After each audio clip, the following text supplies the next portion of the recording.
Hey guys, welcome back to another video. Today, Libertarian election predictions, back at again with another video.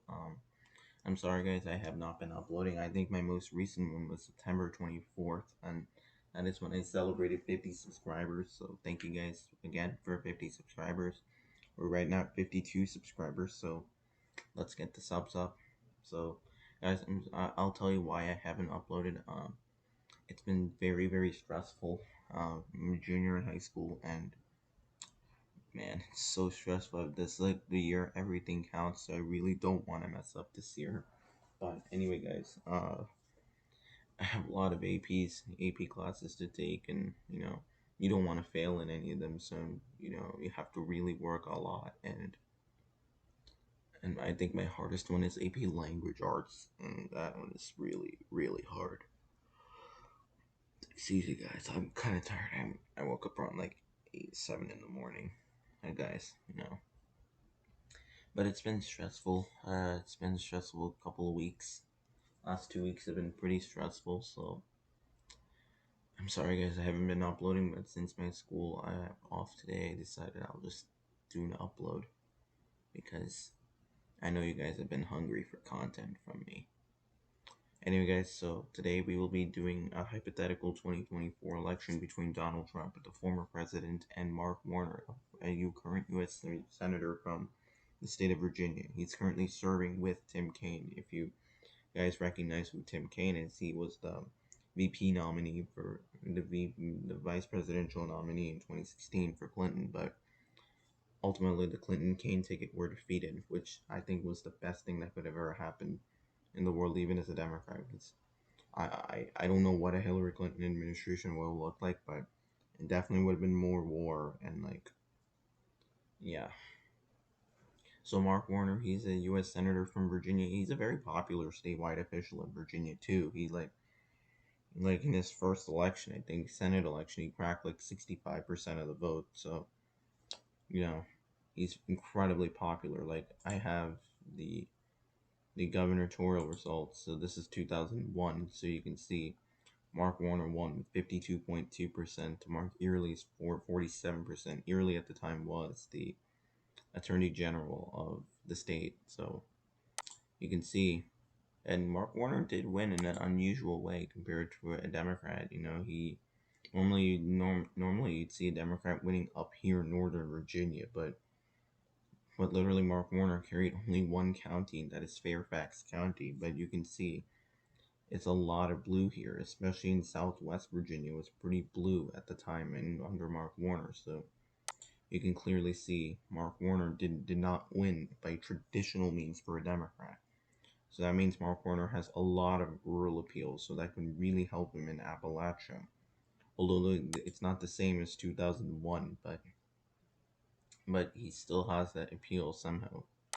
And if we look in 2008, he literally destroyed Jim Gilmore before his predecessor as the governor of the state.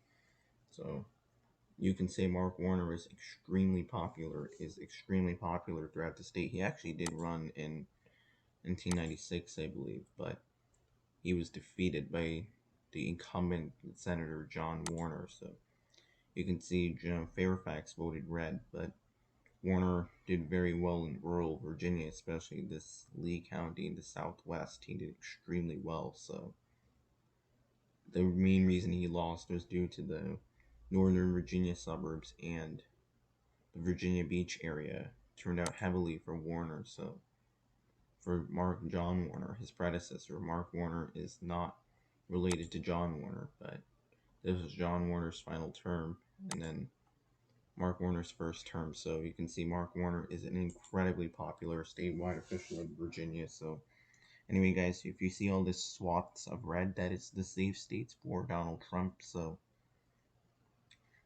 the reason why I put Kentucky and West Virginia as safe is because, well, I think Mark Warner will have an advantage in these two states, but I think Trump has a strong base here relative to Warner. So I still think Trump will win Kentucky by a good, I don't know, by like 15 points, but I'm approximating 18 points. And then West Virginia will probably significantly narrow because of Mark Warner's appeal here in Appalachia. So that would really help him. Plus, him being a Southern Democrat will help him too. Anyway, so Mark Warner's like safe states. Much of the West Coast will be safe. So for Senator Warner, a lot of the West Coast and much of New England, except New Hampshire and Maine at large. And then much of the states down here much of the Northeast will be safe. Whole Hawaii will be safe. So that's 181 safe electoral votes for Mark Warner and 67 for Donald Trump.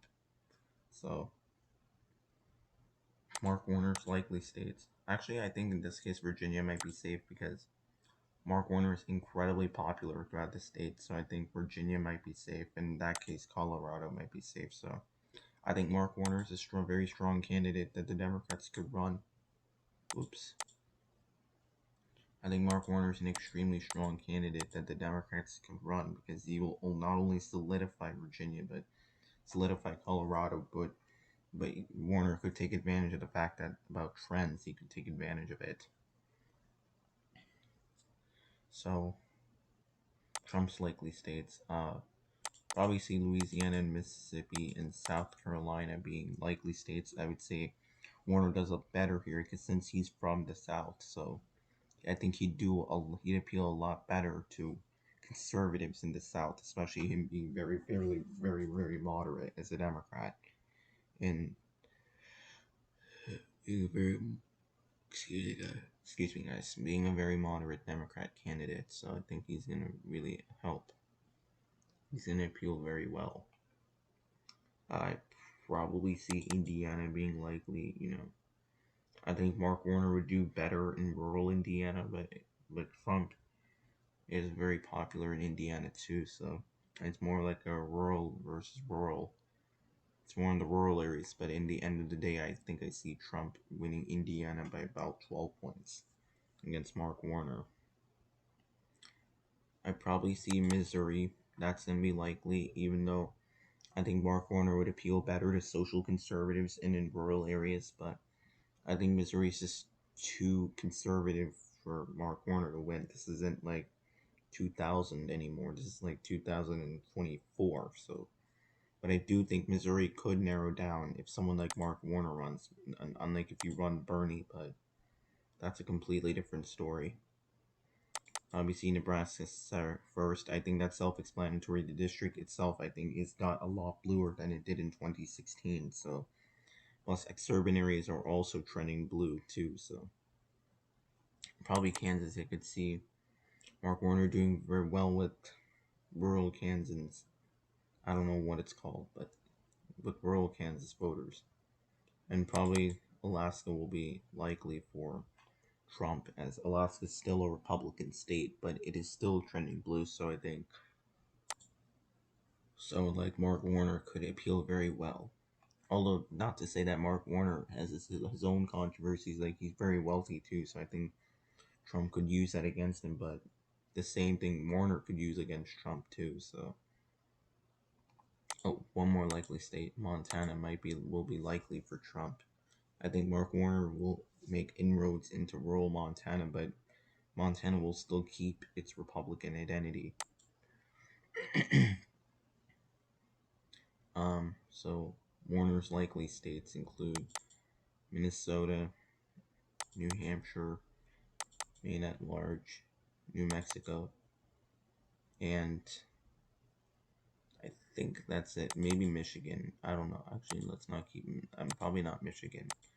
So New Mexico is pretty self-explanatory. It's still trending right, but I think someone like Warner could do better with those more rural Hispanics. And Minnesota, I think Mark Warner will do better with the white working class vote in the state of Minnesota, because he presents himself like a Bill Clinton Democrat, so he'd do very well in the Iron Range too. And Nebraska second. I think Warner would have good suburban appeal too.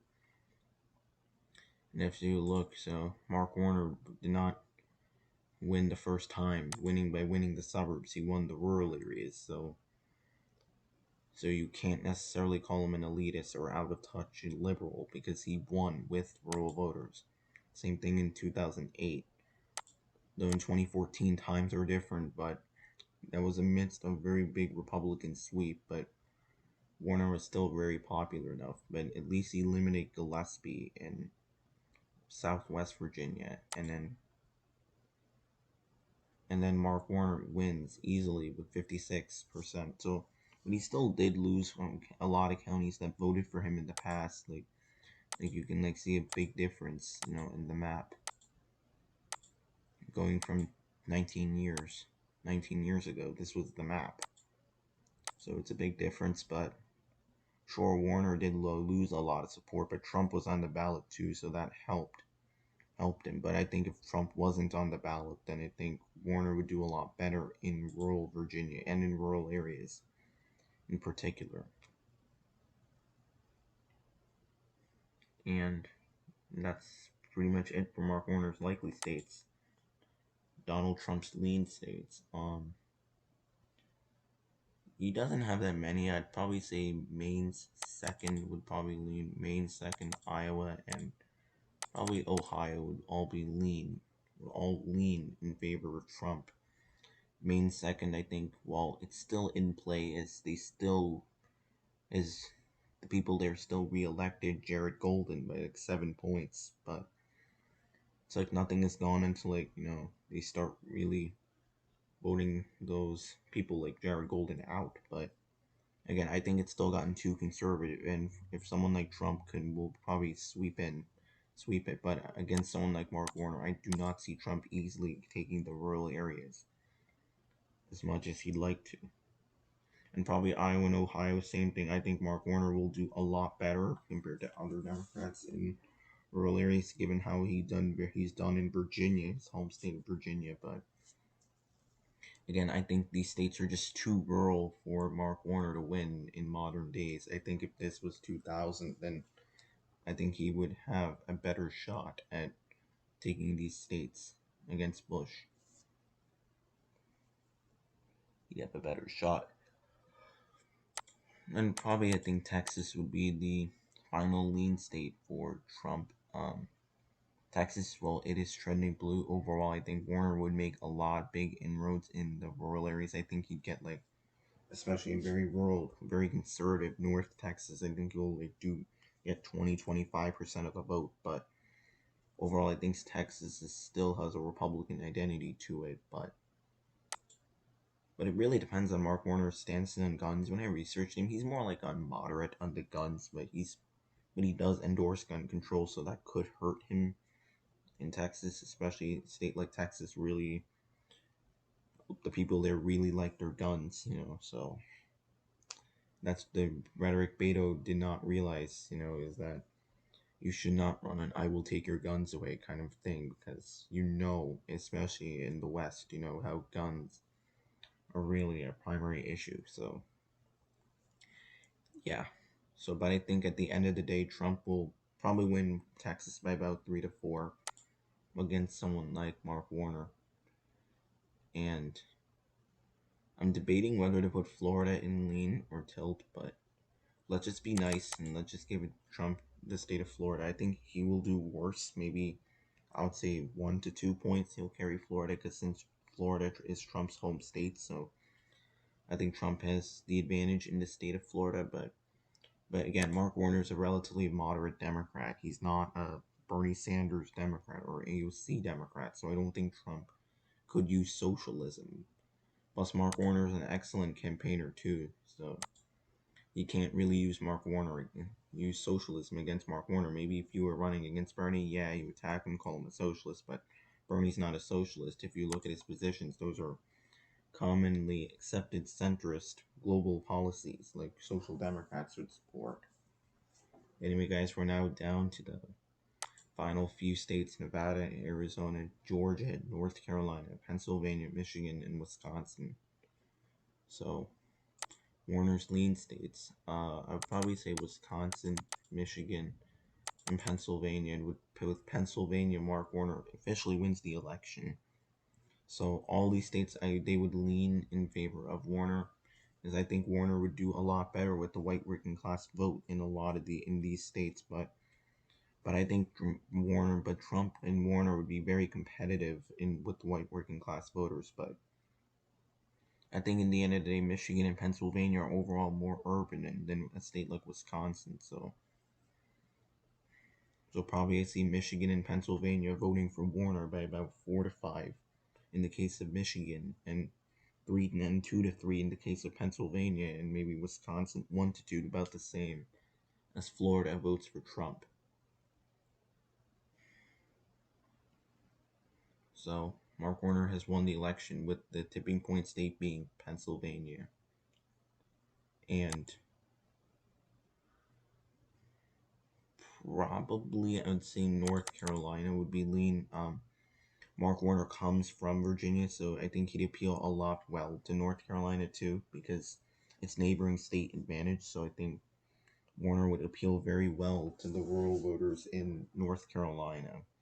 And plus, I see North Carolina, maybe leaning towards Warner if he was the candidate for the president. But North Carolina, with him being a Southern Democrat, I think that would work very well in a state like North Carolina, especially a state like Virginia and North Carolina.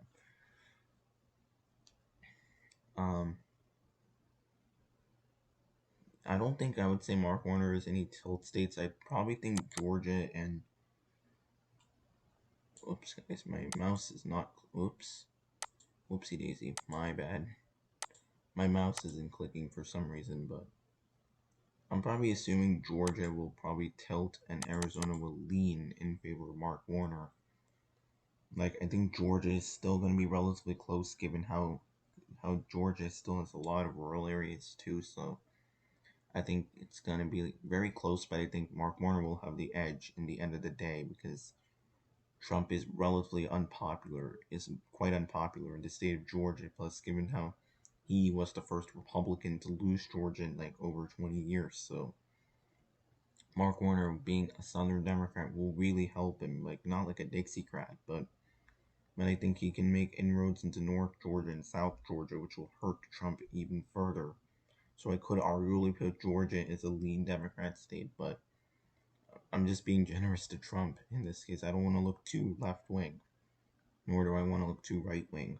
Although, personally, I'm more like on, I'd say the center, but with a slight lean to the left, as I'm more liberal on the economic policy. Like, I support taxing the rich and making sure corporations pay their fair share, and giving people health care, that they need. But on the cultural war, I'm more like towards the right, not like a crazy right wing evangelical, but more like accepting of gay rights. But I would not work to expand it too much, nor would I. And then drugs, I'm pretty much against legalizing drugs except marijuana, but the death penalty, and that's where I'm more liberal. Like, I'm opposed the death penalty personally. I do oppose the death penalty, as I think it's inhumane. I mean, you could justify its use, but sometimes we may target the wrong people too. So, in the end of the day, death penalty is just too expensive and inhumane. There are more cheaper systems where it can use to punish criminals. And finally, it's Nevada, which I think I meant to put Nevada as a lean D state, because Trump does appeal very well to rural Nevada, but I could see Mark Warner making inroads in Las Vegas, especially with working class Hispanics.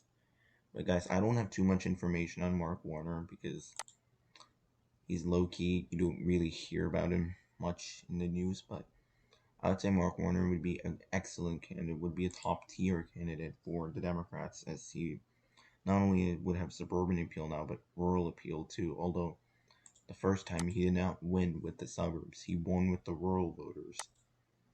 And it is a big difference how the map has changed 19 years, but how the map has changed in like 19 years, but how the map has changed in like 19 years, but it's a pretty unique. Mark Warner is just a unique candidate who can appeal very well to rural voters. So I think he'd be a top candidate the Democrats could run. Anyway, guys, so this the election. Mark Warner defeats Trump 319 to 219, with North Carolina flipping.